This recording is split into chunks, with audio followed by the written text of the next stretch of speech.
Legenda Aji Saka. Hanacaraka merupakan salah satu huruf tradisional Indonesia yang berkembang di Pulau Jawa. Hanacaraka dikenal juga dengan sebutan aksara Jawa. Dahulu, aksara Jawa digunakan dalam sastra dan tulisan sehari-hari. Namun, lama-kelamaan aksara Jawa tergeser oleh huruf Latin. Meski demikian, sampai saat ini, aksara Jawa masih dipelajari dan masuk muatan lokal di sekolah-sekolah di Jawa Tengah, Jawa Timur, dan Yogyakarta dalam pembelajaran bahasa Jawa. Konon, aksara Jawa disebut-sebut memiliki kisah tersendiri dalam cerita rakyat Jawa Tengah. Bagaimana asal mulanya? Maafin kami.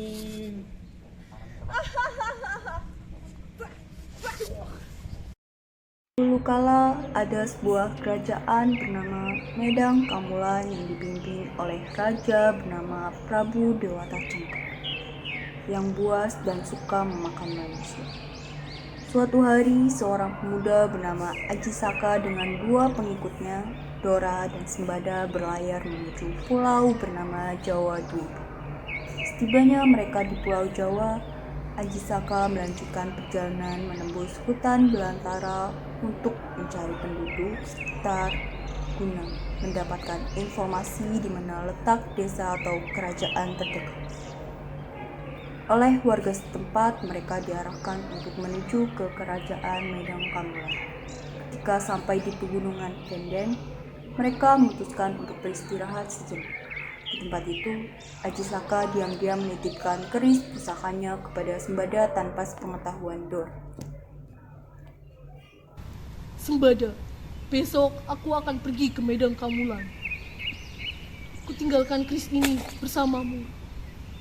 Ingat, siapapun yang memintanya jangan kau serahkan, kecuali aku yang memintanya. Jika aku membutuhkan, aku akan mengambilnya sendiri. Baik, Patuga.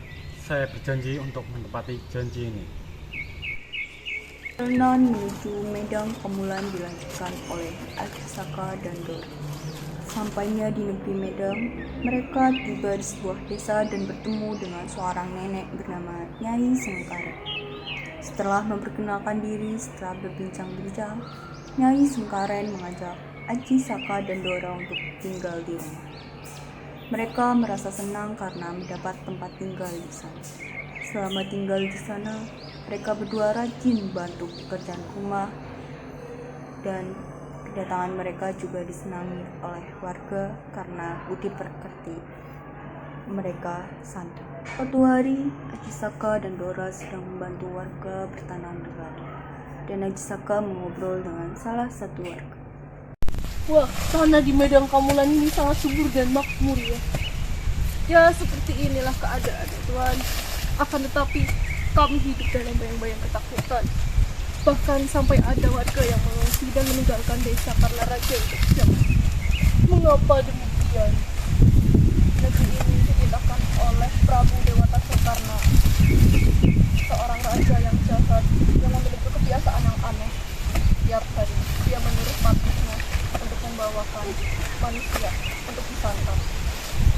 Aji Saka memahami ketakutan warga karena sewaktu-waktu prajurit kerajaan bisa datang dan membawa mereka kepada sang raja untuk dijadikan santapan. Hingga suatu hari terjadilah kepanikan. Banyak warga yang berbondong-bondong pergi meninggalkan desa karena tersiar kabar bahwa prajurit dari kerajaan akan datang untuk mencari orang yang bisa dijadikan santapan sang prabu. Melihat hal itu, Aji Saka berinisiatif mengajukan diri untuk menjadi santapan menggantikan warga desa.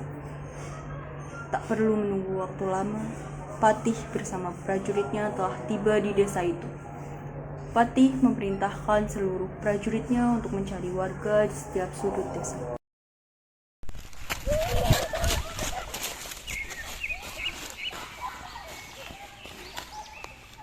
Cepat cari warga desa untuk sang raja. Baik, Patih.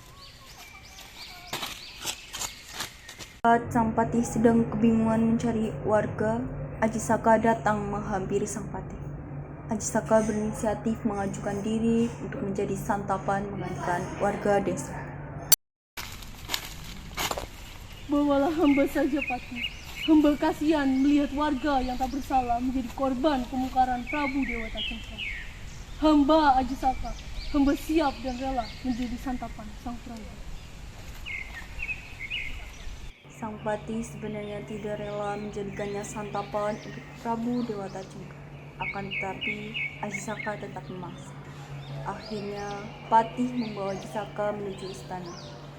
Saat mereka tiba di istana, Prabu Dewata Cengkar senang karena Patih telah tiba membawa warga yang akan dijadikan santapan.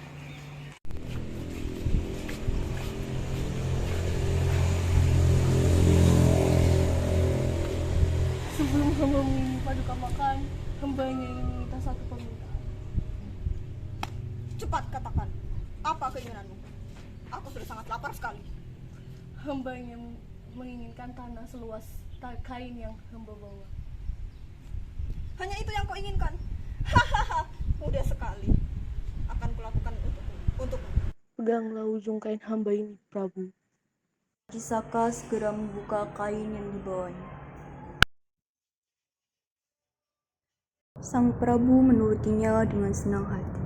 Namun ajaibnya, saat Prabu Dewata Cengkar menarik kainnya, kain tersebut membentang dari istana kerajaan melewati perkampungan warga, hutan, gunung, bahkan sampai ke lembah Ngarai. Sang Prabu terus melangkah mundur mengulur kain Ajisaka.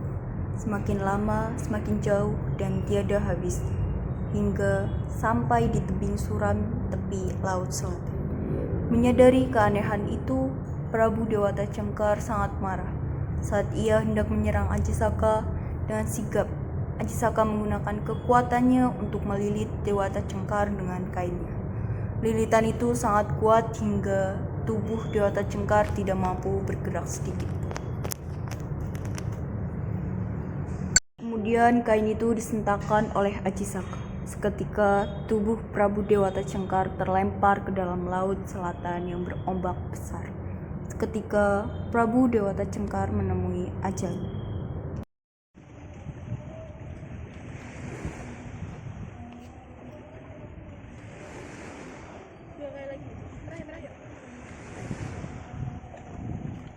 Terus habis itu,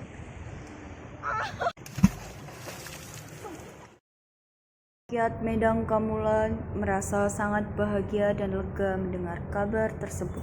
Mereka berbondong-bondong kembali ke desa Medang Kamulan. Ajisaka kini dinobatkan sebagai raja di Medang Kamulan menggantikan Dewata Cengkar. Ia lalu meminta Dora untuk menjadi atasannya. Dia menjadi raja yang baik hati dan bijaksana. Suatu ketika Prabu Ajisaka teringat akan keris pusaka yang ia titipkan kepada Sembada. Sembada, aku diutus Paduka untuk mengambil keris. Manakah keris itu berada? Ada, akan tetapi maaf aku tidak bisa menyerahkan padamu atau siapapun kecuali Paduka datang sendiri untuk mengambilnya. Jadi, kau tidak mempercayaiku? Kali ini tidak. Aku akan tetap memegang amanah Paduka, walaupun bagaimanapun keadaannya. Oh, tidak! Terjadilah perselisihan dan pertarungan di antara dua sahabat dekat itu. Mereka sama-sama melakukan tugas dari Ajisaka dan tidak akan pernah mengingkari janjinya. Di sisi lain, Ajisaka merasa heran karena Dora tak kunjung kembali. Karena ia merasa ada sesuatu yang mengganjal.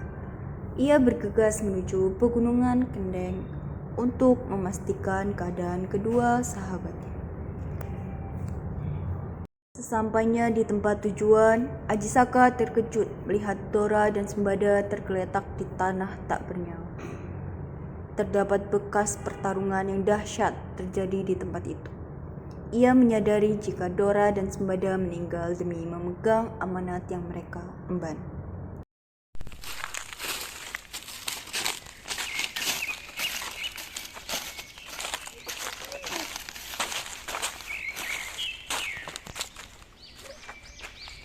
Kini tuh Kitaro?